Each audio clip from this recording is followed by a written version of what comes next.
Wouldn't you agree?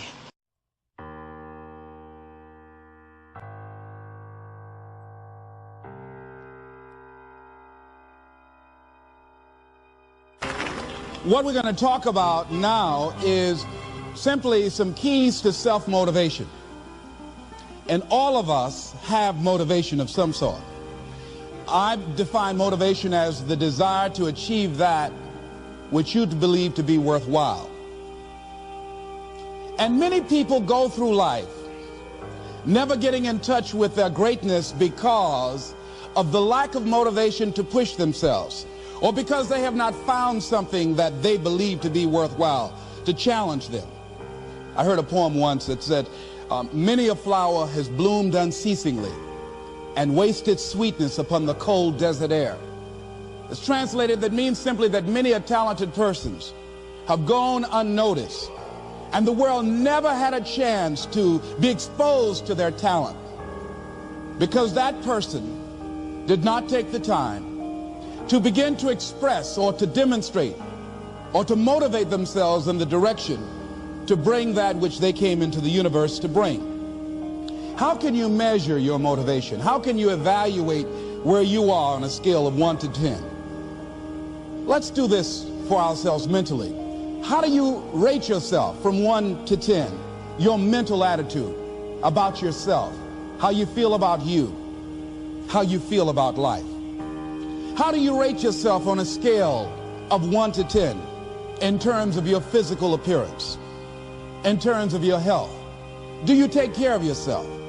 Are you allowing yourself to get overweight and out of shape? Are you conscious of your health? Are you watching the food that you take into your body? Do you make a deliberate effort to exercise? You know, it was George Burns, he said, we cannot help getting older, but we don't have to get old. And many of us get old before our time because we don't take time to take care of ourselves. Your environment is a very good indicator. On a scale of 1 to 10, is it what you want it to be? Do you find it desirable? Are you satisfied? The job or career that you're involved in. Someone said that 85% of the American public are unhappy with their jobs. Are you spending 8 hours a day just doing time? Doing something that you don't find challenging, that does not make you stretch mentally, that does not stimulate you, that does not inspire you. Something that you don't find a sense of fulfillment in it. If you're doing that day in and day out, it has to affect how you feel about yourself, your level of motivation. Your relationships. What kind of impact is it having on your life? Is it nourishing or is it a toxic relationship? Does it drain you or does it build you up? Ask yourself that. How motivated are you to do something about it? Your contribution, your actions. What are you giving? Many people will leave the universe without a trace. No one will know they were here. And in fact, under their name, we could put under there, not used up. Will anybody know that you came this way? What contribution are you giving? What will you leave? What will be different because you came this way? Someone once said that life is our gift to us that God has given us, and how we live our lives is our gift to God. What kind of gift are you formulating? Is this a gift that you like to take back and do something else before you turn it in? Think about that. What can we do? What are some of the keys that we can begin to use to motivate ourselves when our batteries run low? Because I don't care who you are, I don't care what you do, at some time you are going to get tired. At some time you're going to get in a rut. Seem like nothing you do works out right. And sometimes it just seems like you just don't have the wherewithal or the will to do anything. That sometimes you act like you're punch drunk. You're just wading through life, just doing time day in and day out, looking at non-discriminatory television, anything that's on, just looking. And depressed, feeling powerless, feeling useless, and bored. What do you do? How do you get yourself out of a rut? How do you, when you know you can do more than what you've been doing and you're not doing it and you're discontent with where you are, you get angry at yourself. How do you get out of that rut? How do you motivate yourself? One of the things that we must do is that we must be involved in working on achieving self-mastery. You must work on yourself continuously.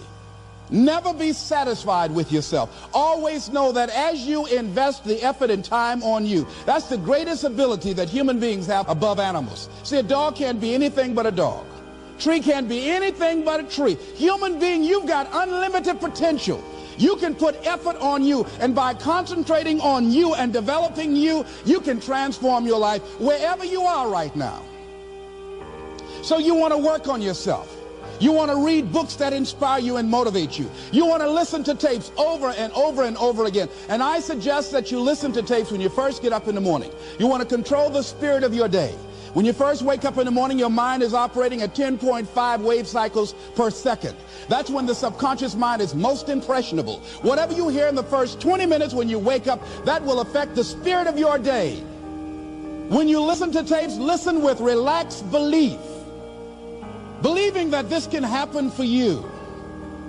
And by listening to them, listen to them over and over and over again, and you will get a breakthrough. You can listen to the same tape for months, and all of a sudden you hear something you never heard before. It'll have a special meaning for you. Or read the same book over again, and you find some special insight. You said, I can't believe I didn't see that the first time. So you want to be involved in developing yourself. Most people won't do that. Most people won't take that kind of effort and invest that kind of energy in themselves, because they will fall prey to that conversation within. Oh, don't do that. You don't have time. You're too busy. You're too caught up in the rat race. Most people won't do that. Well, they won't take time to go to lectures. They won't take time to go to seminars. They won't take time to go to classes to improve themselves.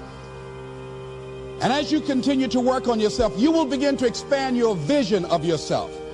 You'll begin to work towards self-mastery. And you will begin to see it reflect itself in all the dimensions of your life, your mental life, your physical life, your social life, in your relationships, your monetary life. So concentrate on developing yourself. Because if you don't, I guarantee you that you will make a settlement. And most people have. And most of us already have. What kind of settlement have you made with your life? You know, when we make settlements, out-of-court settlements, you've heard them?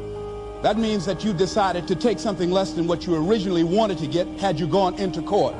And the reason that you settled outside of court is because you didn't believe that you can get it. So you made an out-of-court settlement. Many of us are making in-life settlement. We're settling for less than what we actually deserve. We don't feel good about it, but we make it work in our minds. We'll come up with some kind of excuse to make it all right. What kind of settlement have you made with your life? Many of us settle for less than what we want out of relationships because we don't have the courage to change them. I had a seminar I used to do called Are You Living Together or Dying Together? Many people are just dying together. Gladys Knight used to have a song that says, neither one of us want to be the first to say goodbye.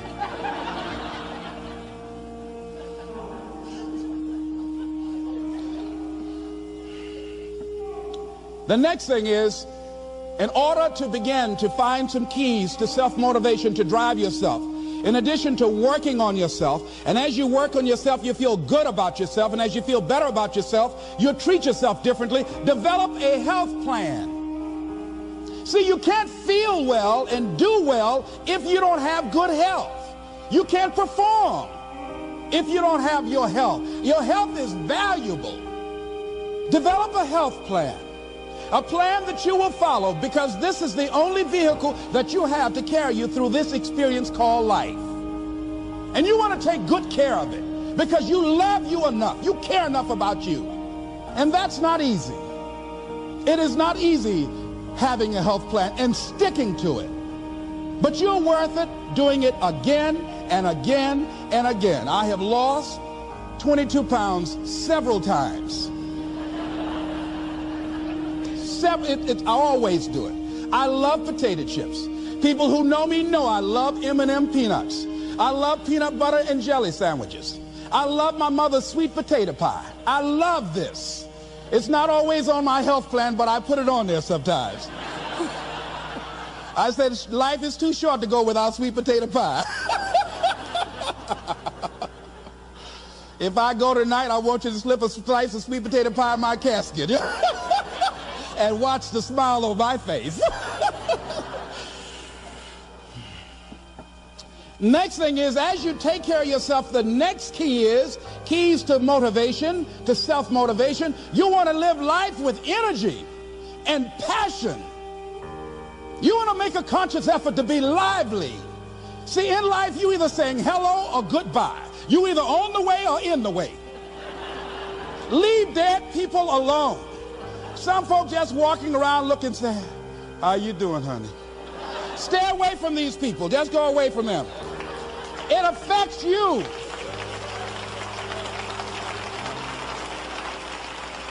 You want to smile. You want to be happy. You got a lot to be thankful for. But you watch some of the faces around you every day. And I tell you, some of these faces, they will put you in a depressed state of mind. So you want to avoid these kind of faces. When you see them coming, turn your head. Next thing is that you want to monitor your inner conversations. The things that you say to yourself. You want to watch them, and in watching them, you want to take charge. A friend of mine told me this evening, and she did it excellently. She said, I didn't want to come tonight. I was feeling so depressed. And I said, I'm going anyhow. See, that was the conversation. Oh, you really don't feel like it. You really don't need to do it. You don't really need to read anything. Forget all that. That's that inner conversation. Oh, you don't need to worry about trying to go into your own business. Forget that. You can't do that. What if you lose everything you've got? That inner conversation that stops you from doing the things you want to do less, don't do that. How can you possibly think about being a motivational speaker? You don't have the contacts. You don't have the money. You don't know the right people. You're going to get up there and your mind's going to go blank. Forget all that. You remember that time you got up before some people and you panicked? You stood up and your mind sat down? Don't you remember? And I said, yes. And then I said, shut up. So you've got to learn to stand up to yourself inside yourself and short circuit, override that conversation that's always going on. 85% of what that conversation will tell you is negative. It's negative. It will tell you you're tired when you really are not tired. It will tell you you can't do it. It will fill you with fear. So you've got to watch that conversation. And when you find it going on, you've got to stand up to it and say, I'm going to do this anyhow. I'm afraid, but I'm afraid not to do it. And I'm not going to let you stop me. The biggest challenge that you will have in life is you. There's an old African proverb that says, if there's no enemy within, the enemy outside can do us no harm. The next thing that is a key to self-motivation is that you've got to ask yourself, what do I want out of life? What do you want out of life? What do you want out of a job? What do you want out of a career? What do you want out of a relationship? What do you want? What gives you your life? How will you know when you got it? What will make you happy? You need to know. You need to start asking yourself some questions. What do I really, really, truly want? You need to be exact about that. Don't be vague. Oh, I just want to be happy. That's too vague. What will make you happy? How will you know when you got it? Zero in on it. Be exact. Be specific. And as you do that, that will stimulate that superconscious mind or the reticular activating system of your mind that will begin to find those things, to identify with it. And once you begin to determine that which you want, take the time to write it down. Don't just think about it. Write it down. That is a subjective process that engages the subconscious mind. Write it down. Once you write it down, read it 3 times a day, morning, noon, and night.